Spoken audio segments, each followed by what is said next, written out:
নমস্কার বন্ধুরা, আবার আমি চলে এলাম নতুন একটা রেসিপি নিয়ে। আজকে আমি বানাবো ফুলকপি, আলু, গাজর দিয়ে মাছের ঝোল। তার জন্য প্রথমে আমি ফুলকপিটা কেটে নিচ্ছি। বন্ধুরা, আপনারা আমাকে একটু সাপোর্ট করবেন প্লিজ, আমার চ্যানেলটিকে সাবস্ক্রাইব করবেন। আপনারা আমাকে অনেক ভালোবাসা দিয়েছেন, এইভাবে ভালোবাসা দিয়ে যাবেন। আর আপনারা আমার ভিডিও দেখে লাইক, কমেন্ট, শেয়ার করবেন। এই যে ফুলকপিটা কাটা হয়ে গেল, এবারে আমি একটা গাজর নিয়েছি, সেই গাজরটাকে আমি কেটে নেব। আমি তো ঘরে যা রান্না হয় সেই ভিডিওগুলি দেখাই।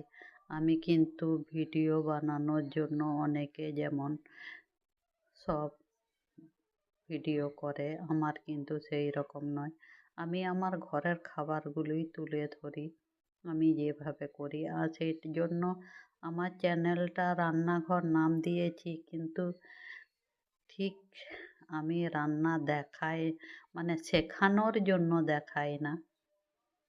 গাজর কাটা হয়ে গেল, এবারে আমি একটা আলুকে ওই রকম লম্বা লম্বা করেই মোটা মোটা করে কেটে নিয়েছি। তারপরে আমি মশলাটা করে নিচ্ছি। এই যে রসুন ছাড়িয়ে নিলাম, এবারে আমি একটা আদা সেটাও কেটে ছাড়িয়ে নিলাম। এবারে আমি পেঁয়াজটা কেটে নিচ্ছি, একটাই পেঁয়াজ দেব। দেখুন পেঁয়াজটা কেটে নিচ্ছি। এবারে সবগুলো ভালো করে ধুয়ে নিয়ে আসবো।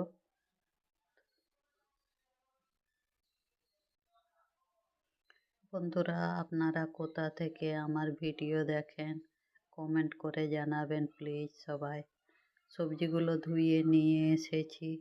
এই দেখুন, এবারে কড়াইয়ে তেল গরম করে মাছ ভেজে তুলে নিলাম। এবারে ওই তেলের মধ্যেই প্রথমে আলুগুলো দিলাম, সেটা একটু মোটামুটি লাল লাল করে ভাজা হয়ে গেছে। এবার আমি গাজর দিয়ে দিলাম, সেটা কিছুক্ষণ নাড়াচাড়া করার পরেই আমি এবারে কিন্তু ফুলকপিটা দিয়ে দেব। ফুলকপিটা দিয়ে দিলাম, ফুলকপি দিয়ে ভালো করে ভেজে নেব। একটু সময় লাগবে, তবে আমি সময় নিয়েই ভেজেছি। ভিডিওতে তো পুরোটা দেখানো যায় না, তাই কাটছাট করে দেখাতে হয়। দেখুন ফুলকপিটা খুব সুন্দর করেই ভেজে নিয়েছি। ভেজে নেবার পর যে পেঁয়াজটা কেটে ধুয়ে রেখে দিয়েছিলাম সেইটা দিলাম, দিয়ে ভালো করে পেঁয়াজটাকেও কড়ির সাথে কষে নিলাম। একই সাথে কষে নিলাম, কিন্তু কোনো অসুবিধা হবে না। প্রত্যেকটা সবজি সুন্দর করে ভাজা হবে এবং পেঁয়াজটাও ভাজা হয়ে যাবে। ভাজা হয়ে গেছে, এবার মাঝখানটা একটু ফাঁকা করে দিলাম। এই যে মশলার পেস্টটা দিয়ে দিলাম, এর মধ্যে আছে আদা, রসুন, টমেটো আর কাঁচা লঙ্কা, সেটা দিয়ে দিলাম। এবারে মশলাগুলো জিরে গুঁড়ো, ধনে গুঁড়ো, হলুদ গুঁড়ো আর পরিমাণ মতো লবণ দিলাম, দিয়ে ভালো করে মশলাটা কষে নেব। আমি কিন্তু বন্ধুরা খুব বেশি এটা সেটা মশলা দিই না, কারণ শরীরের জন্য যত কম মশলা খাওয়া হয় ততই ভালো। সেই জন্য আমি তো নর্মাল খাবার বানাই, ওই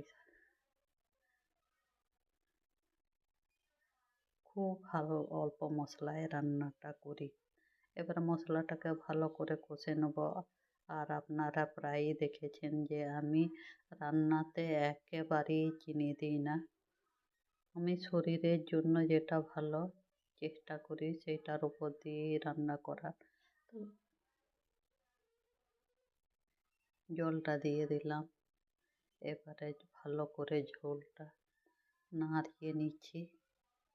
দিয়ে ঝোলটা ফুটে উঠলে তবেই আমি মাছগুলো দেবো। ততক্ষণ কিছুক্ষণ ঢাকা দিয়ে রেখে দেবো। ঢাকা দেওয়াটা আপনাদের দেখায়নি। তারপরে ঝোলটা ফুটে উঠেছে, মাছগুলো দিয়ে দিলাম, দিয়ে আবার ঢাকা দিয়ে দেব, দিয়ে রান্নাটা হতে দেবো। দেখছি ঢাকা খুলে রান্নাটা হয়ে গেছে। এবারে ধনে পাতা কুচি ছড়িয়ে দিয়ে ভালো করে নাড়িয়ে নেব, দিয়ে ঢাকা দিয়ে রেখে দেবো। রান্না আমার হয়ে গেছে বন্ধুরা, এইভাবে একবার বানিয়ে খান, দেখবে দারুণ লাগবে। পাতলা ঝোল, শীতকালের মাছের দারুণ স্বাদ।